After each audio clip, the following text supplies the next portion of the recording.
Señor Javier Milei, muchas gracias por venir. Por favor, un placer.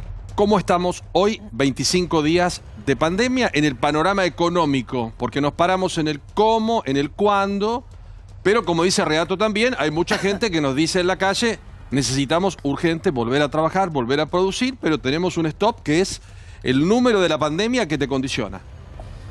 De vuelta, ya digamos la economía venía mal desde el económica de su historia, donde va a combinar default, va a combinar hiperinflación y va a combinar, digamos, un estallido social. El coronavirus ha profundizado esta situación y desde mi punto de vista, los economistas que rodean al presidente, lejos de aportar soluciones, son piromaníacos más yendo a apagar un fuego que lo único que hacen es avivarlo. Pero tienen mucho margen.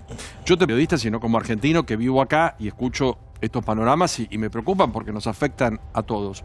¿Tenemos margen?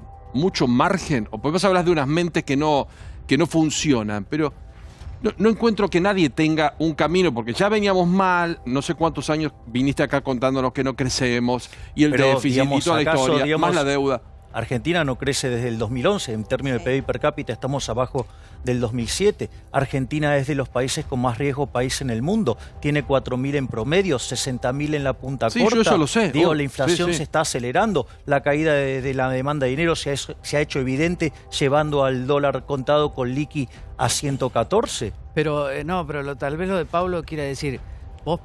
Ese es un escenario posible. No, eso es la descripción de lo que está pasando. Pero vos, la catástrofe social, la hiperinflación, es lo que, según vos, va a suceder. Pero no se puede hacer cosas para no llegar a ese escenario. Bueno, sí, se podrían hacer, pero no son las que está dispuesto a hacer los economistas que lo rodean al presidente. Concretamente, si vos te fijás, la cantidad de dinero durante el mes de marzo fue 36%. Si ya tomás los primeros días de abril, estás en 40%. ¿Lo que imprimimos, decís vos? Sí. Si vos comparás contra el año pasado, estás 85% arriba. Y en las hipótesis más optimistas en términos de caída de actividad económica y de recaudación, con estas hipótesis de gasto público, que por lo menos llevaría el déficit fiscal primario a 5 o 6 puntos del PBI, la emisión monetaria se terminaría entre duplicando o triplicando. Pero, por lo tanto, en un contexto donde vos, suponete la cantidad de dinero, la haces crecer 200%, y se te está cayendo la demanda de dinero, porque fíjate lo grave de la situación, que vos te estás subiendo el dólar, pero con el sistema financiero cerrado. Sí, sin movimiento. Bueno, entonces digo, a ver, la demanda de dinero se está desplomando. Esa es la antesala de una hiperinflación. A ver, para traducirlo, ¿no? Vos decís, el gobierno imprime dinero porque efectivamente con una economía parada tiene que poder ponerle a la gente en el bolsillo dinero, pero son pesos que nadie quiere. Entonces mi pregunta sería la siguiente. Desideologizando, porque yo estoy escuchando economistas de todas las vertientes, de los más liberales, los más ortodoxos, los de izquierda, los de centro, decir que como la Argentina no tiene acceso al mercado de capitales, vamos a suponer que reduzcan en algo el gasto. No pienso así. Bueno, por eso te digo, hago como una generalización. Aunque redujesen algo del gasto público, igual es insuficiente. Entonces dice, la única herramienta que le queda hoy a la Argentina, quemando todos los libros de los economistas que siempre van en contra de la emisión monetaria, es imprimir billetes, ¿no? Imprimir pesos para ponerle en el bolsillo a la gente que hoy no tiene otro modo de ingreso. ¿Es la única salida realmente? No. De hecho, yo no comparto eso y creo que, digamos, a ver, si lo dijera un heterodoxo, vaya y pase. Pero si lo dice alguien que verdaderamente es un ortodoxo, debería autoexcluirse del conjunto de los que profesamos por la buena teoría económica. No, lo dijo su ex compañero de Prefórmula, José Luis Esperta. Yo nunca fui compañero de fórmula de José Luis. No, yo no fui compañero de fórmula nunca porque nunca participé en política. Diego, no digas cosas que son falsas. Ahora, y además, o sea, dentro de las líneas de los economistas liberales los hay distintos. José Luis es un liberal clásico, yo soy un minarquista con tendencias anarquista. Pero si sacamos las líneas, yo no estoy de acuerdo en hacer explotar la emisión monetaria. Está bien. A ver, porque yo lo que digo es lo siguiente. Para que la gente ¿Qué harías? El problema es el siguiente.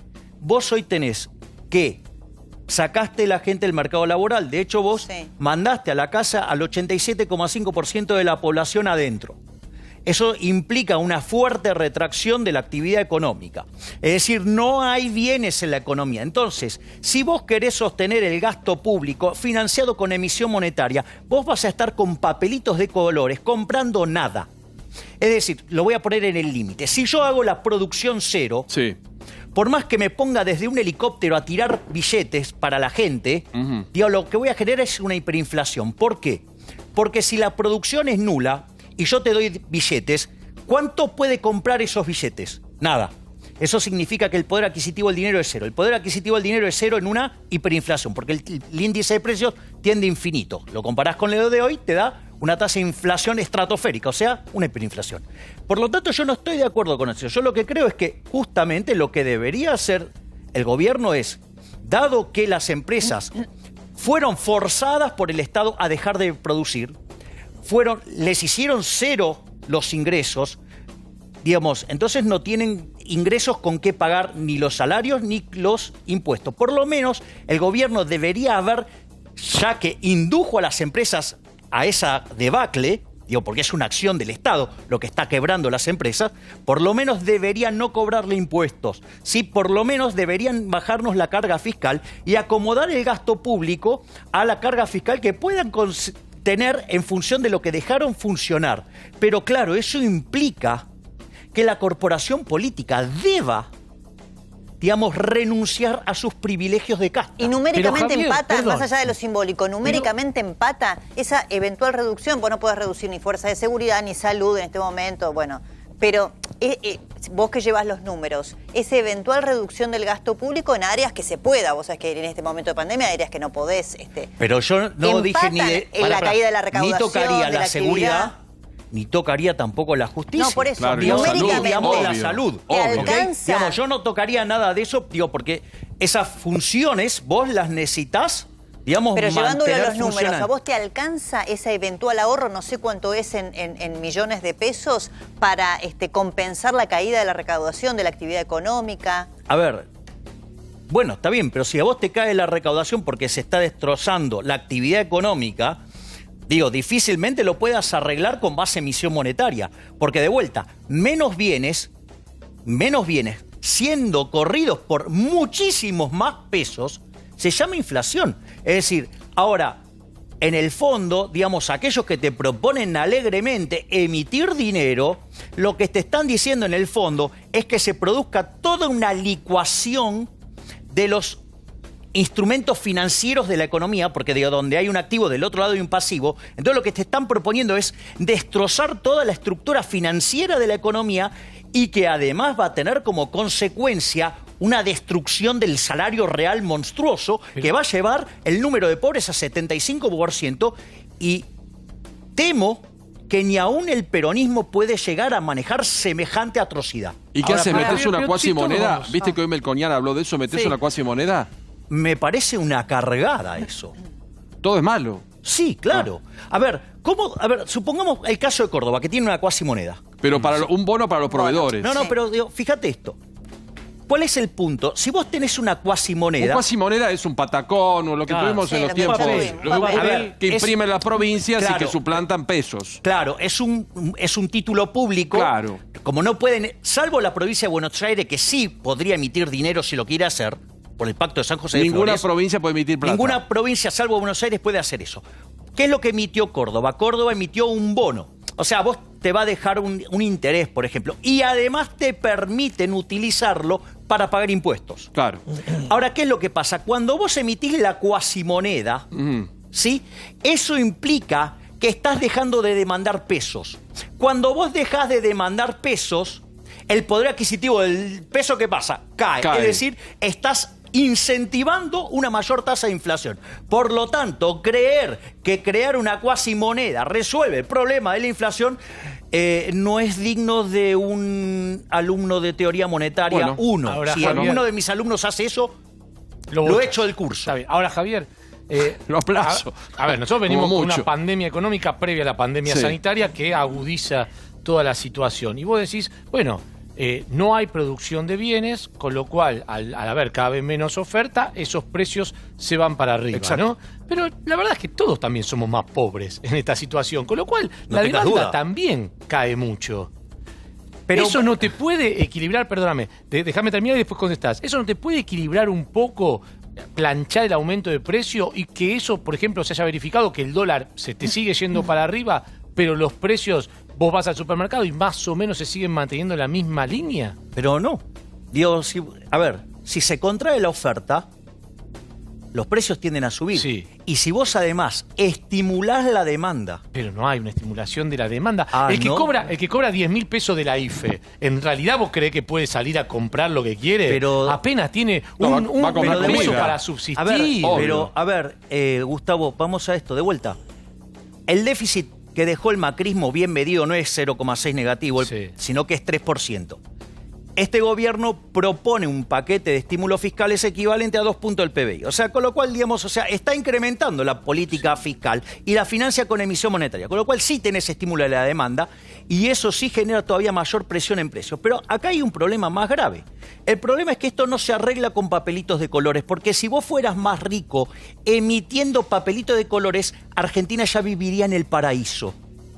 ¿Me comprendés? Y en realidad el caso de Argentina es un escándalo inflacionario de haberle quitado 13-0 a la moneda, 2 hiperinflaciones sin guerra, destrucción de 5 signos monetarios que si lo mirás bien en términos legales son 6. Entonces, digamos, y la realidad es que vas a estar tirando un papelito a la calle que además la gente no lo quiere. Pero está bien, pero vos qué harías, ¿abrirías la economía a riesgo de que la parte sanitaria se te vaya a otro lugar? Mirá, yo la última vez que estuve acá hice una propuesta de cómo enfocar el tema y afortunadamente recién el infectólogo que estaba... El doctor Polak. Sí, estaba justamente señalando exactamente lo mismo, es copiemos las experiencias exitosas. Y para vos es abrir un poco y si no funciona cerrar. Porque vos como ministro, te digo de corazón, vos ponés toda la fuerza en la economía, no ponés en la parte sanitaria. No es cierto eso, Pablo. Pero entonces, ¿cómo no parás al 87%? No, ¿sabés lo que pasa? Primero, ese es un falso dilema.